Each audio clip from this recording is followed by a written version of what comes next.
Hey, Candace. Hi, Bart. How are you this morning? I'm doing very well. How about yourself? Doing great, thanks. Great to be with you. Nice to be with you. Can you discuss the growing popularity of running? Yes, Candace, running, it's more popular than ever right now. And when I talk to runners all over the world, it's the stress release, it's the weight loss, it's that time of the day where they just carve out 30 or 40 minutes for themselves so they feel good about themselves, and it seems to help them in their family life and work life. And you got to be fit and you got to feel good about yourself. Otherwise, it just doesn't help you in all other facets of your life. And how can those of us who aren't used to running get started?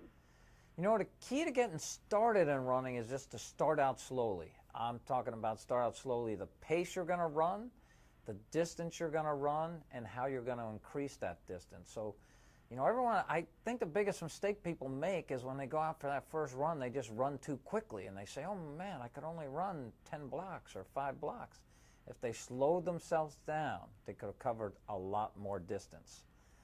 And then after you establish yourself, if you want to add on miles and keep improving, because your fitness level will improve, you just don't want to do too much. You want to improve, add miles little by little. There's no shortcuts in running. You got to take your time, and then put a goal out there and do that first race. And after you do that first race, I guarantee you'll be hooked on the sport of running. And how can we prevent injuries such as ankle strains, shin splints, and such? Yeah, running injuries, there are injuries in running, but I find most of the injuries I find are what we call overuse injuries. People just have done too much. So if you take that advice where you don't run too fast, too much, and increase the distance too much, you shouldn't run into any injuries, and specifically make sure you're running in the correct running shoe, and the correct running shoe for you. There is no just this great running shoe out there. There's so many great running shoes, but there's a shoe that's going to fit you, and it's going to fit the way you run and how much mileage you're going to do and your body type. That is key, and a local specialty running store can help you get that perfect shoe for you. Do you have any tips when it comes to purchasing, running attire and shoes? Sure. My tips for purchasing running clothing and shoes is, number one, know a little bit about your feet. Know if you have flat feet or a high arch, or if you supinate or pronate. Pronating, your feet turn inward when you run, or supination outward. So find out a little bit about your running form, and if you land on your toes or the middle of your foot or the heel. Find out a little bit about your running form and your feet. And then when you go into the specialty running store, they're going to ask you some questions, and go in there with the shoes you're already running in. Go in there, tell them what your goals are, how much running you're going to do, and that is a big help. And then the running gear itself, it depends on the climate and temperatures you're running in, but in the winter climates, you need a good base layer, and that is key to whisk away that sweat. And of course, those summertime, those real warm temperatures, same deal. There's this good technical running fiber that whisk away the sweat and keep you cool. And how about when it comes to proper nutrition? What should runners eat when training?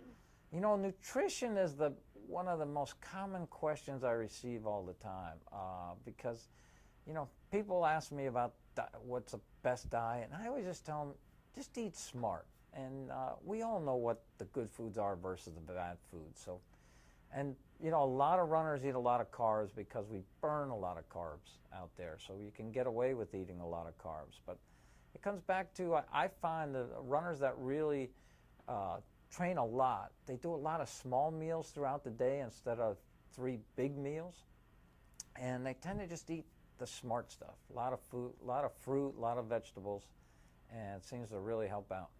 A lot of times when you get done with a run or just exercising in general, you're hungry. What's the best snack to eat so you don't defeat the purpose?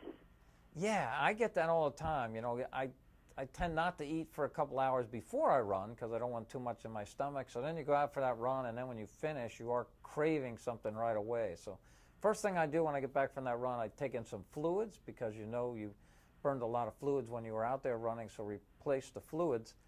And then that snack or something. There's so many energy bars out there right now. I just do a healthy snack right after you run. Then you can get into a real meal meal later on.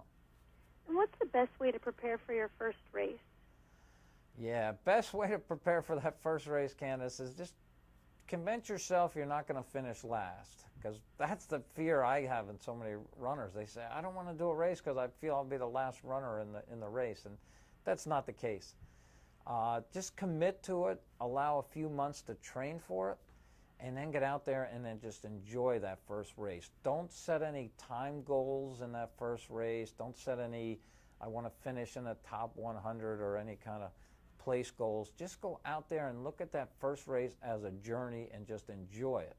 After you do that, now that you establish yourself at a distance and you have a time, then you can start to say, okay, I want to break this time at this distance, and then you can actually set some time goals. But that first one should just be enjoyment and a journey, and just go out and do it. And can you talk about the New York City Marathon taking place this weekend? Oh my God, the ING New York City Marathon this weekend, there's nothing like it. 45,000 runners. You start on the Verrazano Narrows Bridge, the prettiest view in all of New York City.